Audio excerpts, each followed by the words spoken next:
नमस्कार दोस्तों, स्वागत है आप सभी लोगों का सोनो स्टडी क्लासेज यूट्यूब चैनल। दोस्तों आज मैं आपसे लोगों को एनसीईआरटी बुक क्लास 11 मनोविज्ञान चैप्टर 8 चिंतन पर प्रश्न उत्तर मैं आप लोगों को इस वीडियो में बताऊंगा। प्रश्न नंबर 1, चिंतन के स्वरूप की व्याख्या कीजिए। उत्तर, संपूर्ण प्राणी जगत में मानव ही एक ऐसा जीवधारी है जिसमें सोचने, निर्णय लेने तथा तर्क करने की विशिष्ट क्षमता होती है।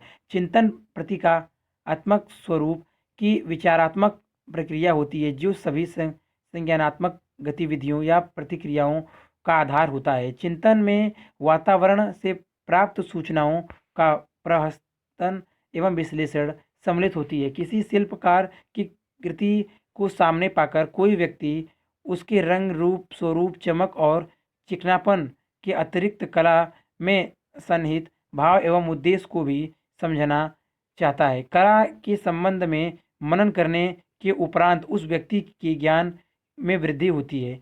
अपने परिवेश की परख से उत्पन्न अनुभूति या संवेदना या तथा प्राप्त होने वाले अनुभव को मानवीय चिंतन का परिणाम माना जाता है। अतः कहा जा सकता है कि चिंतन एक उच्चतम मानसिक प्रक्रिया है जिसके द्वारा हम अर्जित अथवा वर्तमान सूचना का हस्तांतर एवं विश्लेषण करते हैं। चिंतन को व्यवहारिक स्वरूप देने के क्रम में हमें प्रस्तुत करने, कल्पना करने, तर्क देने तथा किसी समस्या के लिए सही समाधान करने की योग्यता में वृद्धि होती है। हम किसी कार्य को करके वांछित लक्ष्य की प्राप्ति के लिए योजना बनाते हैं अथवा पूर्व करने की प्रयोग करते हैं। कार्य में सफल संपादन में रचना, कौशल तथा सक्रिय योगदान होता है। अतः चिंतन को प्राय संगठित और लक्ष्य निर्देशित माना जाता है। ताश अथवा शतरंज तथा खिलाड़ी खेल में जीत पाने के लिए सदा सोच कर आगे बढ़ना है। वह प्रत्येक चाल के लिए संभावित परिणाम या प्रतिक्रिया का सही अनुमान लगाना चाहता है। वह अपनी सोच में नयापन लाकर लगाई गई युक्तियों का मूल्यांकन करना चाहता है। अतः चिंतन को एक मानसिक क्रिया कह सकते हैं। ऊपर वर्णित तथ्यों के आधार पर चिंतन का स्वरूप, मानसिक प्रक्रिया, लक्ष्य निर्देशन, संज्ञानात्मक गतिविधियों का आधार, ज्ञान का उपयोग एवं विश्लेषण, कल्पना, तर्क जैसे पदों के समूह के द्वारा निर्धारित किया जा सकता है। प्रश्न नंबर 2, सप्रत्यक्ष क्या है? सप्रत्यय क्या है? चिंतन प्रक्रिया में सप्रत्यय की भूमिका की व्याख्या कीजिए। उत्तर, सप्रत्यय ज्ञान परिधान की सबसे महत्वपूर्ण इकाई सप्रत्यय है। सप्रत्यय उन वस्तुओं एवं घटनाओं के मानसिक संवर्ग है जो कई प्रकार से एक दूसरे के समान है। अर्थात सप्रत्यय निर्माण हमें अपने ज्ञान को व्यवस्थित या संगठित करने में सहायता करता है। चिंतन प्रक्रिया में सप्रत्यय की भूमिका, चिंतन हमारे पूर्व अर्जित ज्ञान पर निर्भर करता है। जब हम एक परिचित अथवा अपरिचित वस्तु या घटना को देखते हैं तो उनके लक्षणों को पूर्व ज्ञान से जोड़कर उन्हें जानना पहचानना चाहते हैं। यही कारण है कि हमें सेव को फल कहने में, कुत्ता को जानवर मानने में, औरत को दया की प्रतिमा कहने में कोई कठिनाई या झिझक नहीं होती है।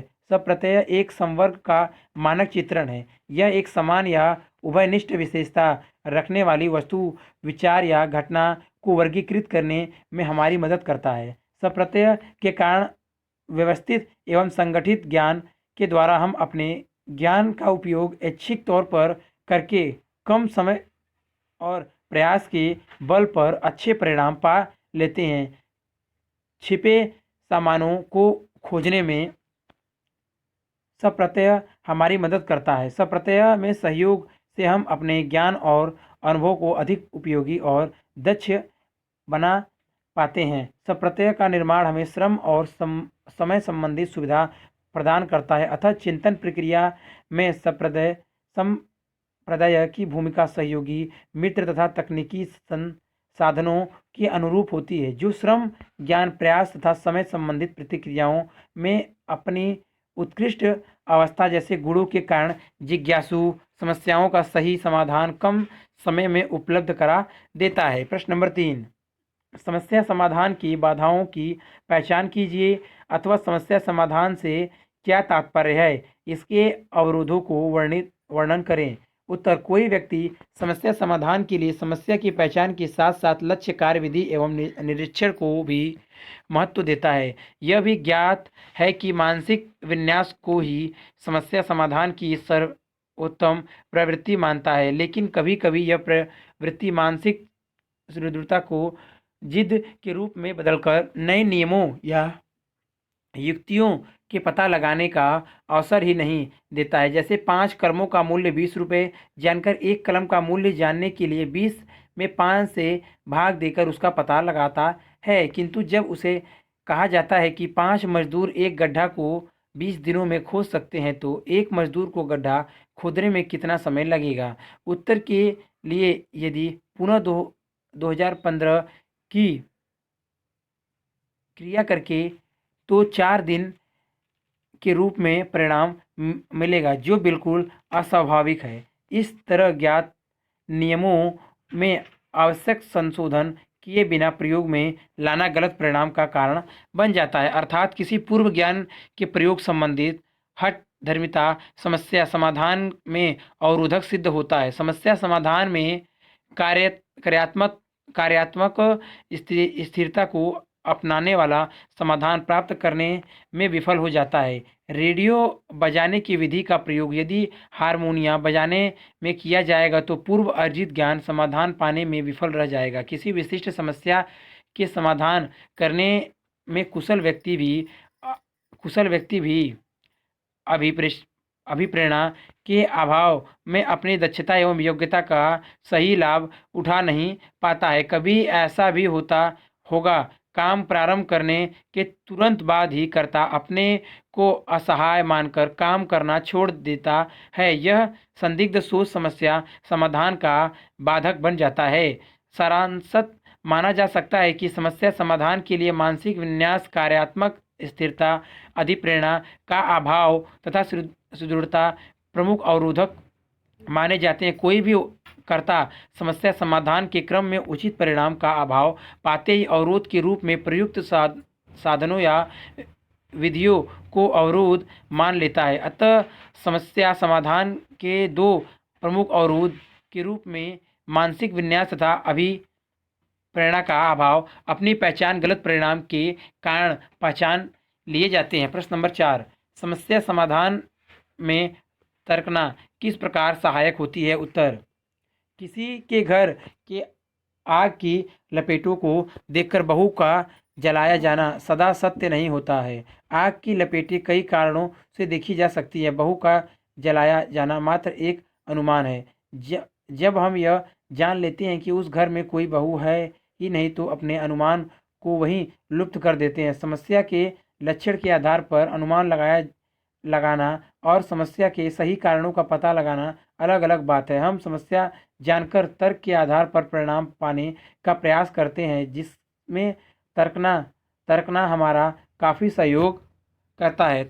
तर्कना एक निष्कर्ष तक पहुँचने के लिए सूचनाओं को एकत्रित एवं विस्तृत करने की एक प्रक्रिया है।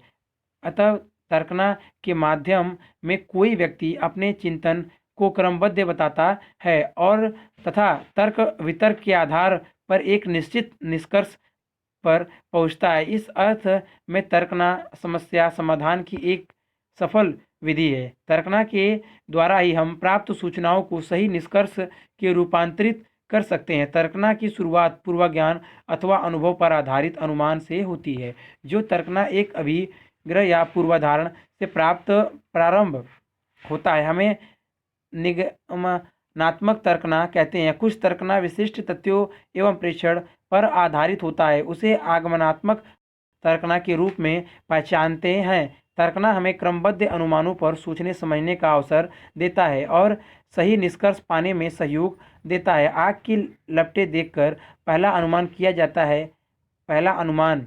किया गया कि लगता है बहू जला दी गई, लेकिन जब पता चला कि घर में कोई बहू नहीं है तो पहला अनुमान प्राप्त सूचना के कारण असत्य माना गया। दूसरा अनुमान किया गया कि कोई अंगीठी जलाया होगा। सूचना मिली कि गर्मी के मौसम में कौन अंगीठी जलाएगा, फलत इसका अनुमान भी गलत सिद्ध हो गया। किसी प्रकार इसी प्रकार खाना बनाने, कच्चा कोयला जलाने, रद्दी कागज को नष्ट करने जैसी कल्पनाएं की गई, लेकिन तर्क के द्वारा सबके सब अनुमान असत्य निकले। संबंधित घर जाकर पता लगाया गया, सूचना प्राप्त हुई कि अति सरा सबाजी अति सबाजी का खेल खेला जा रहा था।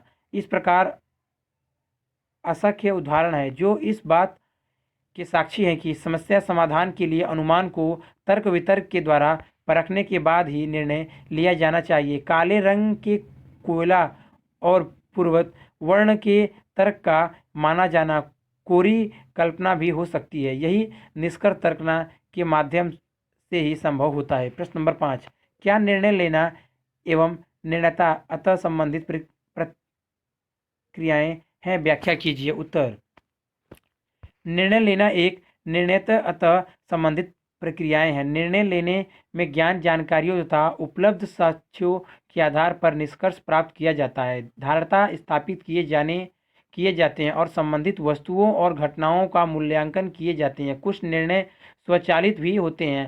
तमाम संभव परिणामों के मूल्यांकन पर अंतिम निर्णय लेना उचित माना जाता है। निर्णयों में पूर्व ज्ञान, विविध समाधान या विकल्पों में से एक का चयन कर लिया जाता है। चयनित विकल्प कभी कभी व्यक्तिगत स्वार्थ, संभव और रुचि पर आधारित होता है। विकल्पों में से लागत लाभ के आधार पर किसी एक को चयन करने की विधि प्रचलित है। निर्णय स्थायी तथा अस्वाभाविक भी हो सकता है, जैसे एक सज्जन पुरुष को पहली मुलाकात में पोशाक के आधार पर हमारे होने का गलत निर्णय ले लिया जा सकता है। निर्णय में भी विकल्पों के चयन में अलग परामर्श के कारण गलत विकल्प को सही निष्कर्ष माना जा सकता है। अतः निर्णय लेने तथा निर्णय समस्या समाधान के क्रम में संपादित की जाने वाली क्रिया है। दोनों के पास कुछ प्रेरक विशेषताएं होती हैं, तो कुछ दोषपूर्ण स्थितियां भी दोनों के साथ जुड़ी रहती हैं। फिर भी दोनों को अंत संबंधित मानना सही निर्णय है, क्योंकि दोनों विचारों को प्राथमिकता देने या कार्य रूप में परिणत करने का साधन माना जा सकता है। प्रश्न नंबर 6, सर्जनात्मक चिंतन प्रक्रिया में अपसारी चिंतन क्यों महत्वपूर्ण है? उत्तर, दृश्य और साध्य अपनी नवीनता लिए स्वरूप के कारण दर्शनीय बन जाते हैं। तरह तरह की आकृति, संरचना एवं उपयोगिता के साथ लोग पुराने मोबाइल सेट के बदले नया सेट लेने और उत्सुक हो जाते हैं। यह प्रवृत्ति सर्जनात्मक चिंतन के कारण ही उत्पन्न होती है। निर्माता अपनी संरचना के सर्जनात्मक चिंतन का प्रयोग करके उपभोक्ताओं को कुछ नया कमाल दिखाना चाहते हैं। किसी चिंतन को सब सृजनात्मक माना जाता है जब वास्तविकता की ओर उन्मुख, उपयुक्त, रचनात्मक तथा सामाजिक रूप से वांछित हो। सृजनात्मक शोध के अग्रणी जेपी जिलफोर्ड के मतानुसार सृजनात्मक चिंतन दो प्रकार के होते हैं। नंबर 1, अभिसारी चिंतन तथा नंबर 2, अपसारी चिंतन। नंबर 1, अभिसारी चिंतन। अभिसारी चिंतन की आवश्यकता वैसी समस्या को हल करने में पड़ती है जिसका मात्र एक सही उत्तर होता है, जैसा 1, 4, 9, 16 के बाद 25 ही होगा। नंबर 2, अपसारी चिंतन। अपसारी चिंतन को एक मुक्त चिंतक माना जाता है जिसमें किसी समस्या के समाधान हेतु कई संभावित उत्तर हो सकते हैं, जैसे नदी से क्या लाभ है के लिए कई सही उत्तर होते हैं। अपसारी चिंतन नवीन एवं मौलिक विचारों को उत्पन्न करने में सहायक होता है। अपसारी चिंतन योग्यता के अंतर्गत सामान्य तथा चिंतन प्रवाह, लचीलापन और विस्तारण आते हैं, जिस विशेषताओं के कारण अपसारी चिंतन को महत्वपूर्ण माना जाता है। अपसारी चिंतन के महत्वपूर्ण कहलाने के कारण अपसारी चिंतन के मौलिक विचारों को प्राथमिकता दी जाती है। निम्न वर्णित विशेषताओं के कारण इसे महत्वपूर्ण माना जाता है। नंबर 1, चिंतन प्रवाह। किसी विशिष्ट चिंतन के कारण उत्पन्न समस्याओं के लिए अनेक विचार प्रकट करने की स्वतंत्रता रहती है। कोई व्यक्ति किसी समस्या के समाधान हेतु अपनी योग्यता अनुसार अन्य व्यक्तियों की तुलना में कई संभावनाओं को प्रकट कर सकता है, जैसे बाढ़ की विषमिका से बचने के कई उपाय सुझाए जा सकते हैं। विचारों की संख्या के बढ़ने से चिंतन प्रवाह को अधिक होना माना जाएगा। नंबर 2, लचीलापन। किसी एक ही वस्तु, घटना या समस्या के संबंध में अलग अलग राय प्रकट की जाती है। एक ही फिल्म के दर्शकों में से कोई संगीत को पसंद करता है तो कोई मार धाड़ के दृश्यों से प्रभावित होता है। अर्थात एक ही समस्या के समाधान हेतु विविध विधियों, व्याख्याओं तथा साधनों के संबंध में चिंतन किया जा सकता है। नंबर 3, मौलिकता। परंपरागत विचारों को सम्मान देते हुए नए विचारों की व्याख्या करना अथवा नवीन संबंधों का प्रत्याक्षण चीजों को भिन्न परिच्छेद परिचय में देखना आदि मौलिकता को बनाए रखने में सहायक होते हैं। चिंतन की इस विशेषता के द्वारा दुर्लभ या असाधारण विचारों को उत्पन्न किया जा सकता है। कोई व्यक्ति मौलिकता को बनाए रखते हुए जितने अधिक एवं विविध विचार प्रस्तुत करता है, उसमें उतनी ही अधिक योग्यता या क्षमता मानी जाती है। नंबर 4, विस्तरण। अपसारित चिंतन की एक विशेषता विस्तरण भी है, जो किसी व्यक्ति को नए विचार को विस्तार पल्लवित करने तथा उनके निहितार्थ को स्पष्टता समझने का अवसर जुटाती है। अर्थात अपसारी चिंतन में विविध प्रकार के ऐसे विचारों को उत्पन्न करना सुगम हो जाता है जो एक दूसरे से संबंधित होते हैं। जैसे फसल की वृद्धि के लिए आवश्यक साधनों, उपायों एवं पद्धतियों के संबंध में तरह तरह के विचारों, खाद्य, खरपतवार, सिंचाई को प्रकट करने की क्षमता तथा आवश्यकता उभरकर सामने आती है। अपसारी चिंतन की महत्ता को बचाने के लिए विचारों को स्थिर एवं उपयोगी बनाकर रखना वांछनीय है। अतः अपसारी चिंतन विविध प्रकार के विचार को उत्पन्न करने के लिए अति आवश्यक है। प्रश्न नंबर 7, सृजनात्मक चिंतन में विभिन्न प्रकार के अवरोध क्या हैं? उत्तर, सामान्य या साधारण मनुष्य भी सृजनात्मक चिंतन करके उपयोगी उपाय, विधि, नियम आदि को प्रस्तुत करने की क्षमता रखता है। व्यक्ति बदलने से अभिव्यक्ति में अंतर आ सकता है, लेकिन उन्हें प्रोत्साहन देने के साथ साथ अवरोध मुक्त रहने की आवश्यकता होती है। सृजनात्मक चिंतन में अवरोध उत्पन्न करने वाले कारणों को कई भागों में वर्गीकृत किया जा सकता है। नंबर 1, अभ्यासिक। नंबर 2, प्रात्याशिक। नंबर 3, अभिप्रेरणात्मक। नंबर 4, संवेगात्मक तथा नंबर 5, सांस्कृतिक। नंबर 1, अभ्यासिक अवरोध। आदतों के अधीन होकर सोचने की विधि पाने का प्रयास हानिकारक हो सकती है। पूर्व अर्जित ज्ञान के अधिक प्रचलित व्यवहार के कारण नई विधियों की आवश्यकताओं पर कोई चिंतन करना नहीं चाहता है। शीघ्रता से निष्कर्ष पाने की प्रवृत्ति, समस्याओं को नया स्वरूप देने में अरुचि, पुरानी विधि का अत्यधिक कार्य करने के समान एवं घिसे पिटे तरीके से संतुष्ट हो जाना आदि सृजनात्मक चिंतन के लिए नया रास्ता पाने में अवरोधक का काम करते हैं। हमारी पुरानी धारणाएं एवं पुरानी कुशलता नए प्रयास के प्रति हमारी रुचि का हनन करने में सक्रिय भूमिका निभाते हैं। नंबर 2, प्रात्यक्षिक अवरोध। प्रात्यक्षिक अवरोध हमें नए और मौलिक विचारों के प्रति खुला दृष्टिकोण रखने से रोकते हैं। विचारों अथवा विधियों पर प्रतिबंध लगाकर सृजनात्मक चिंतन पर रोक लगा दी जाती है। मवेशियों को बिना लाठी का चराना इसी तरह के प्रतिबंध का एक उदाहरण है। नंबर 3, अभिप्रेरणात्मक अवरोध। किसी नए काम को पूरा करने से सक्रिय व्यक्ति बाहरी व्यक्ति के परामर्श से परेशान होकर काम करना बंद कर देते हैं। कोई उसे गड्ढा खोदने से रोकता है, कोई माता पिता के जानने का काम करता है। इस प्रकार उचित अभिप्रेरणा का अभाव चिंतन के लिए बाध्य बन जाता है। नंबर 4, संवेदनात्मक अवरोध। किसी काम से जुड़े व्यक्ति को असफलता की गारंटी बताकर हतोत्साहन करना, हंसी का पात्र बन जाने की संभावना बताना, दुर्लभ धारणा को जन्म देकर चिंतन क्षमता में कभी लाने का प्रयास है। स्वयं के प्रति नकारात्मक विचार, असमर्थता का बोध, निंदा की चिंता आदि संवेगात्मक अवरोध बनाकर सृजनात्मक चिंतन को विराम की स्थिति में ला देते हैं। नंबर 5 सांस्कृतिक अवरोध। सृजनात्मक चिंतन के क्रम में पारस्परिक विविधियों का अत्यधिक अनुपालन, अस्वाभाविक अपेक्षाएं, अनुरूपता, दबाव, रूढ़िवादी विचार, साधारण लोगों से भिन्न प्रतीत हो जाने का भय, यथा स्थिति बनाए रखने की प्रवृत्ति, सुरक्षा का संचरण, सामाजिक दबाव, दूसरों पर अत्यधिक निर्भरता आदि के प्रभाव में पकड़कर सृजनात्मक चिंतन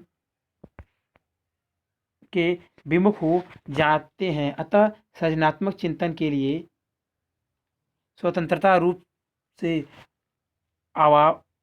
आशावादी दृष्टिकोण के साथ विचार प्रकट करने की सुविधा मिलनी चाहिए। प्रश्न नंबर 8 सृजनात्मक चिंतन को कैसे बढ़ाया जाता है? उत्तर सृजनात्मक चिंतन को बढ़ाने के लिए कुछ महत्वपूर्ण अभिवृत्तियां, प्रवृत्तियों तथा कौशल के प्रति सतर्कता निभाने की आवश्यकता होती है। कुछ प्रमुख उपाय निम्नलिखित हैं।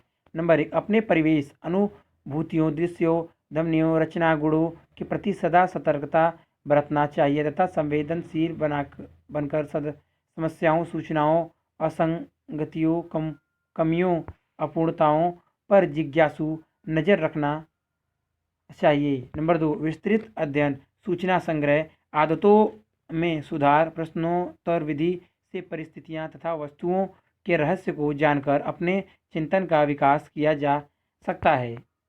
नंबर 3 योजना, परामर्श, प्रतिक्रिया, प्रबंध व्यवस्था संबंधी समस्याओं को चारु या पूर्ण तरीके से हल कर लेना चाहिए। नंबर 4 किसी कार्य को बहुविधीय पद्धति से परीक्षण करते रहना चाहिए। नंबर 5 बुरी आदतों, क्रोधी मित्रों, असहाय व्यक्तियों के उत्तम व्यवहार करना चाहिए। नंबर 6 विचारों को मूल्यांकन के बाद ही सार्वजनिक कराना चाहिए। नंबर 7 विचार प्रवाह के लचीलेपन को कायम रखना चाहिए। नंबर 8 शांत चित्त से स्वतंत्र अवस्था में रहकर चिंतन करना चाहिए। नंबर 9 विचारों में नए संयोजन को विकसित करना चाहिए। नंबर 10 अभ्यास एवं उपयोग के प्रति निरंतरता और सावधानी बनाए रखना चाहिए। नंबर 11 जीवन में साहित्य एवं भाषा ज्ञान को प्राथमिकता देनी चाहिए। नंबर 12 सूचनाओं का भंडार बनाकर उपयोगी सूचनाओं के संबंध में ही चिंतन करना चाहिए। नंबर 13 अपने विचार को उद्भावित होने का अवसर देना चाहिए। नंबर 14 सदा असफलता से सामान्यजनक स्थापित करके चिंतन करना चाहिए। नंबर 15 कारणों और परिणामों को परिस्थितियों से जोड़कर पहचानना चाहिए। नंबर 16 समस्या से जुड़े भय या संकट से मुक्ति या सर्वमान्य तरीका अपनाना चाहिए। नंबर 17 आत्मविश्वासी, धैर्यवान, शांत प्राकृतिक वाला एक योगी चिंतक बनकर नित्य अभ्यास और चिंतन में लगा रहना चाहिए। प्रश्न नंबर 9 क्या चिंतन भाषा के बिना होता है? परिचर्चा कीजिए। उत्तर भाषा के अभाव में चिंतन लगभग असंभव ही होता है, क्योंकि भाषा चिंतन सामग्री को जुटाने में सहायता करता है। भाषा एक ऐसा माध्यम है जिसके द्वारा व्यक्ति अपनी इच्छाओं, विचारों आदि को सामाजिक रूप से स्वीकृत मानकों के रूप में अभिव्यक्त करता है। मनुष्य की अभिव्यक्ति के लिए शब्द या भाषा का होना अति आवश्यक है। चिंतन और भाषा के पारंपरिक संबंधों को तीन विभिन्न दृष्टिकोण पर विचार करने से स्पष्ट हो जाता है, जो इस प्रकार है। नंबर 1 विचार के निर्धारण के रूप में भाषा। नंबर 2 भाषा निर्धारक के रूप में विचार तथा नंबर 3 भाषा एवं चिंतन के भिन्न उद्यम। नंबर 1 विचार के निर्धारक के रूप में भाषा हमारी चिंतन प्रक्रिया पूर्णतः भाषा की समृद्धि पर निर्भर करती है। बेंजामिन ली वाहाव का मानना था कि भाषा विचार की अंत वस्तु का निर्धारण करती है। इस दृष्टिकोण को भाषाई सापेक्षता प्राकल्पना के नाम से जाना जाता है। अतः व्यक्ति संभवतः क्या और किस प्रकार सोच सकता है, इसका निर्धारण उस व्यक्ति के द्वारा प्रयुक्त भाषा, भाषाई वर्गों के भाषा नीतिवाद से होता है। सच में यह है कि सभी भाषाओं के विचार की गुणवत्ता एवं महत्व का समान स्तर पाया जाना स्वाभाविक होता है। भले किसी विचार में विचार प्रकट करना अपेक्षाकृत सरल हो जाता है। नंबर 2, भाषा निर्धारक के रूप में विचार। प्रसिद्ध मनोवैज्ञानिक जीन पियाजे का मानना था कि भाषा न केवल विचार का निर्धारण करती है बल्कि यह इसके पहले भी उत्पन्न होती है। इसके अनुसार बच्चे संसार का आंतरिक निरूपण चित्त के माध्यम से ही करते हैं। बच्चों में अनुसरण की स्वाभाविक वृत्ति में भाषा के प्रयोग आवश्यक नहीं होते हैं। बच्चों के व्यवहार में चिंतन का उपयोग संभव होता है।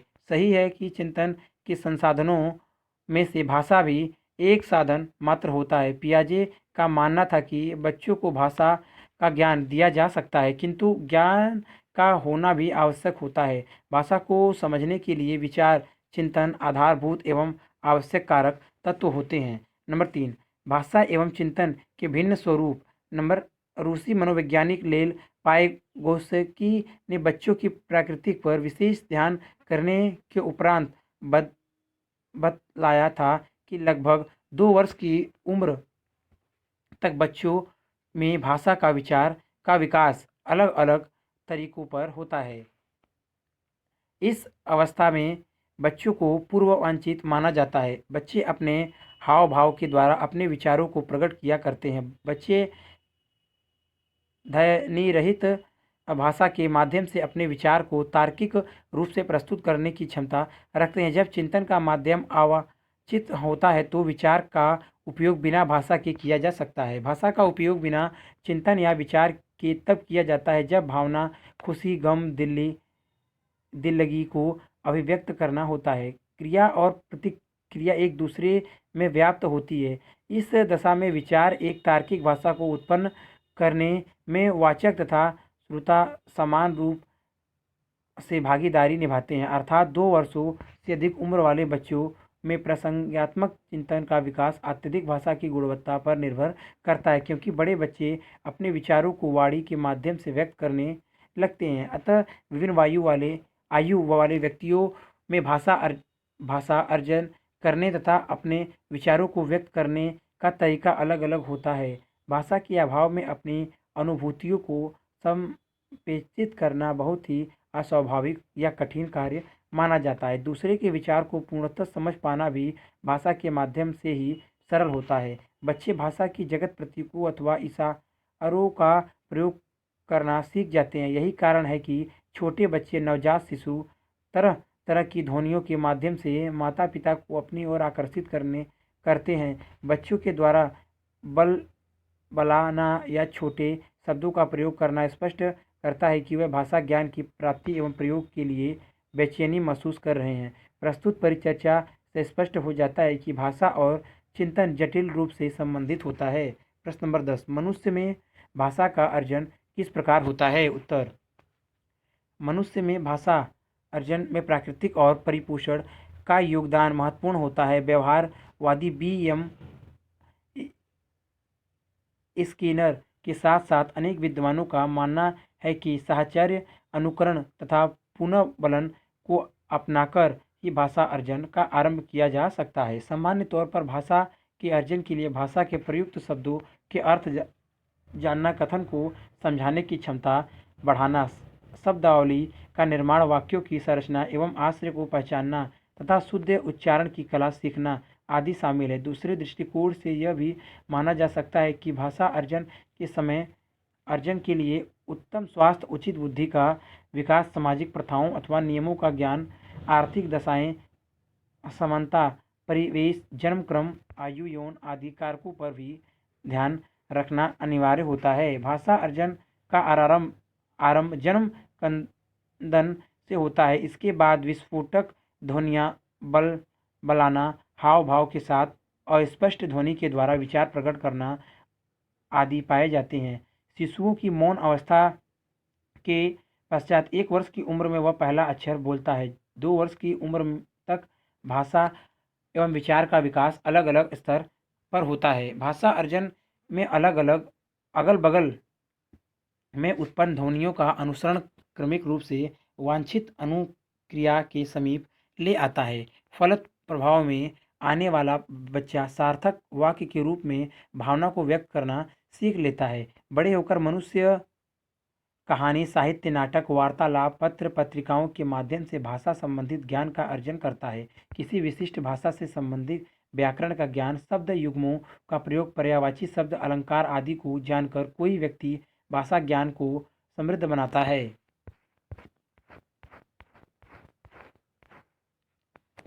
अगर वीडियो अच्छी लगी तो वीडियो को लाइक करें, शेयर करें, कमेंट करें और नेक्स्ट वीडियो के लिए चैनल को सब्सक्राइब जरूर करें। Thank you for watching.